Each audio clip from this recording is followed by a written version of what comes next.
Okay, welcome back to my channel. Today we are going to be making a very delicious version of a low carb ketogenic lasagna. This recipe is my variation from the recipe that's on peaceloveandlowcarb.com.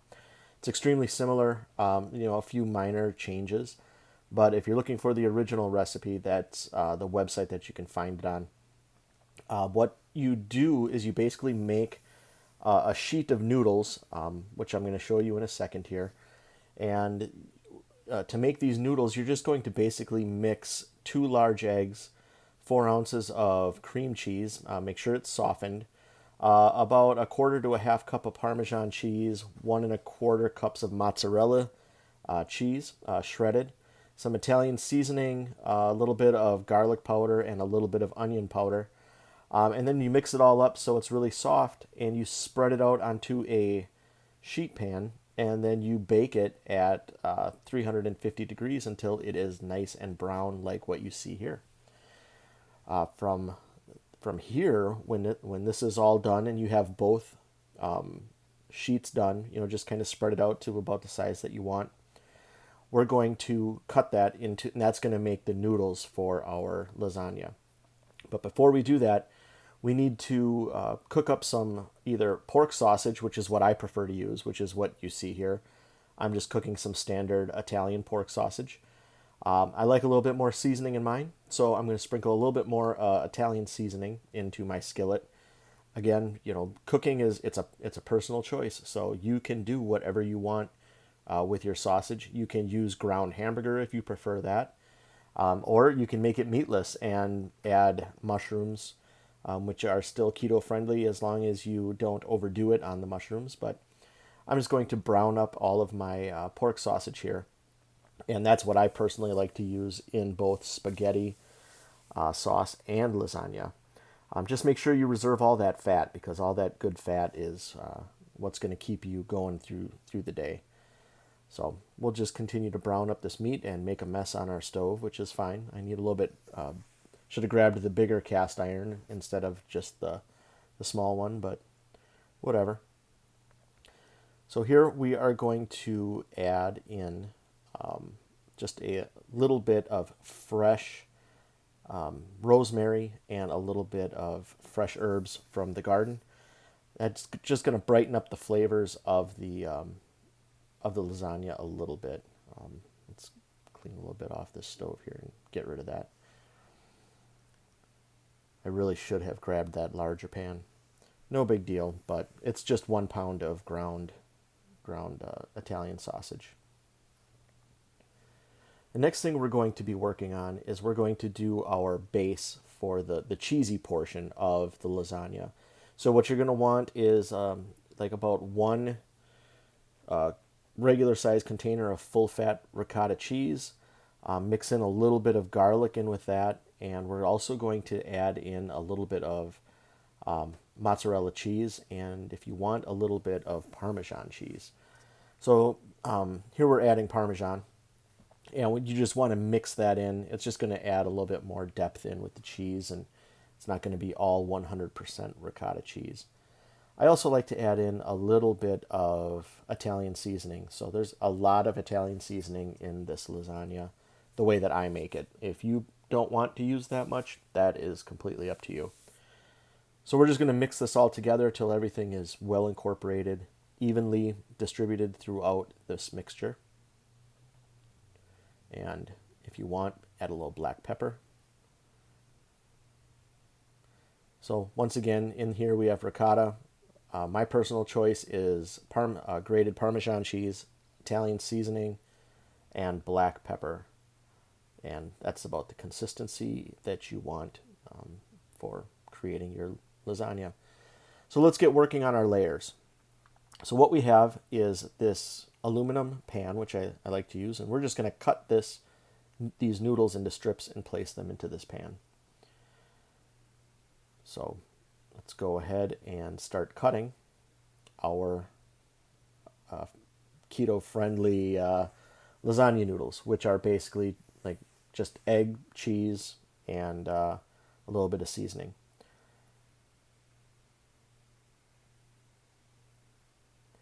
I do have parchment paper down on my cutting surface here, so I'm not actually cutting into the surface. And go ahead and eyeball however big you want those lasagna noodles to be.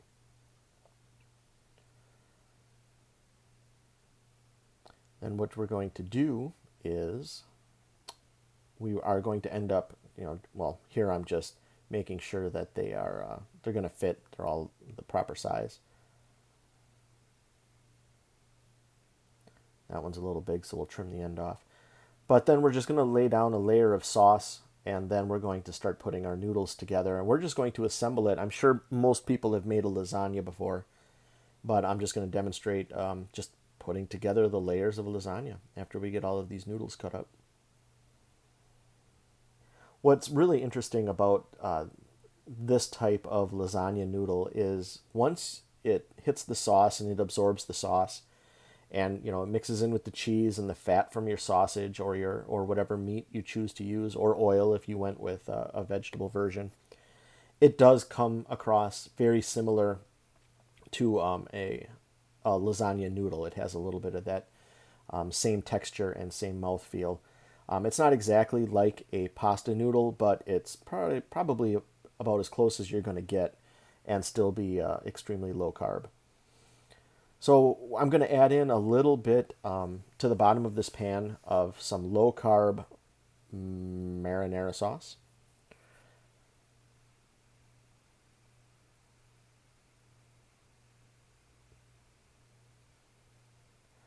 And we're just going to put that right in the bottom of our pan here. Doesn't have to be a lot. You just want a little layer that's going to be absorbed into the noodles. So now we're going to lay down a layer of noodles.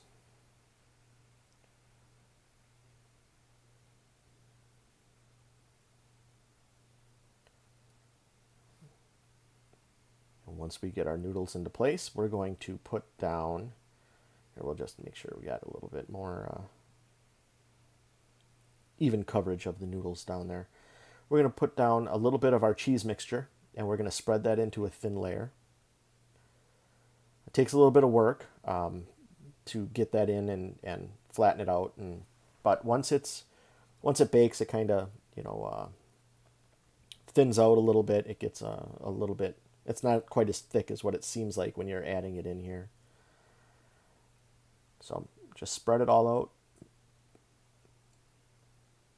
Get nice even coverage, as even as you can get this. Put down some of our pork sausage. Now I cooked up that whole pound of pork sausage, but you're not going to actually have to use that whole thing. You'll use about half. So you can reserve the other half for maybe you want to have another Italian dish later in the week, be it spaghetti or whatever. You can also add it to eggs if you want to. And so we put a little bit more sauce down.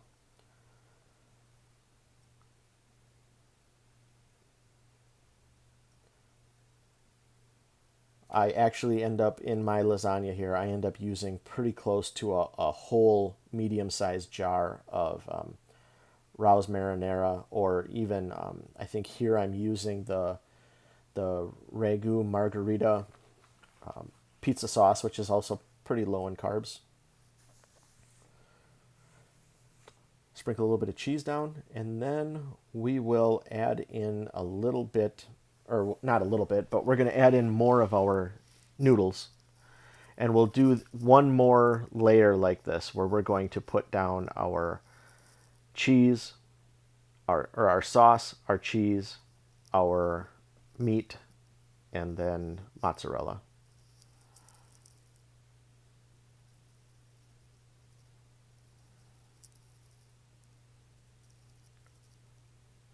So this video is in real time.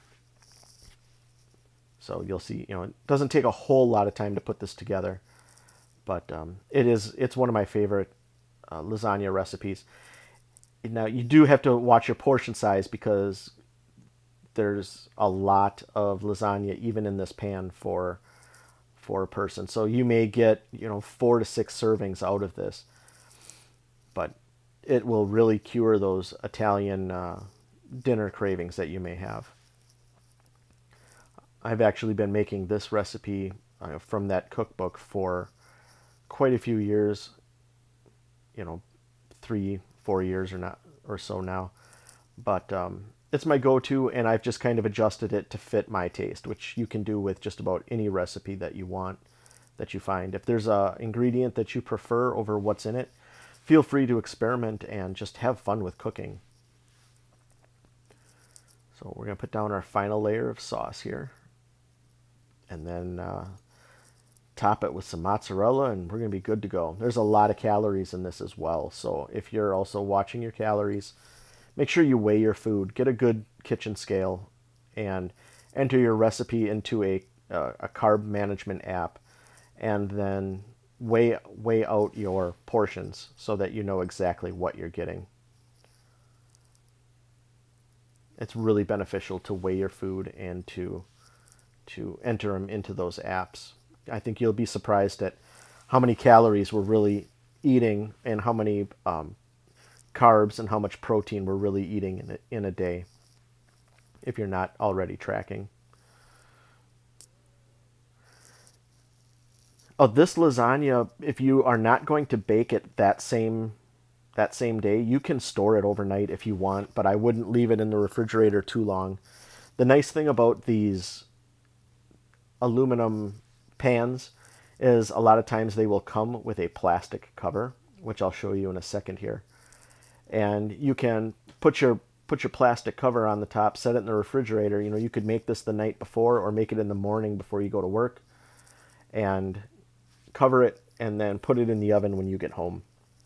We'll add a little bit more of Italian seasoning. But lasagna is one of those family-friendly dishes that everybody can enjoy, and you can make it ahead of time, and don't be afraid to let it sit. I just wouldn't let it sit for too long, or those noodles are going to absorb way too much moisture. So here is our completed lasagna, and here it is, all baked, ready to eat. It is so good. I can't even tell you how satisfying this meal is. You won't miss your Italian dinners at all if you make this recipe.